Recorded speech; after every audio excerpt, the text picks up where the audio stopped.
কুলাউড়া থেকে ফেঞ্চুগঞ্জ হয়ে যাওয়ার যে রাস্তাটা বন্ধুরা, এই রাস্তাটা এত সুন্দর, না আসলে কখনো এই রাস্তায় বসতামই না।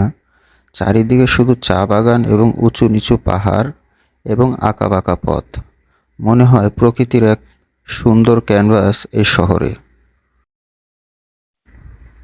বন্ধুরা, এই ভিডিওতে আমি আসলে কোনো ব্যাকগ্রাউন্ড মিউজিক ব্যবহার করিনি, কারণ আমার ভয়েস এবং ভিডিওতে যেই সাউন্ড আছে সেই সাউন্ড আমি চাই আপনারা প্রকৃতির আসল শব্দটা শুনতে পান, এবং আসল প্রকৃতির শব্দ শোনার অনুভূতিটাই অন্যরকম। আপনারা যখনই সিলেট আসবেন, সিলেটের অর্ধেক সৌন্দর্য শুধু রাস্তা দিয়ে ঘোরার মাঝেই।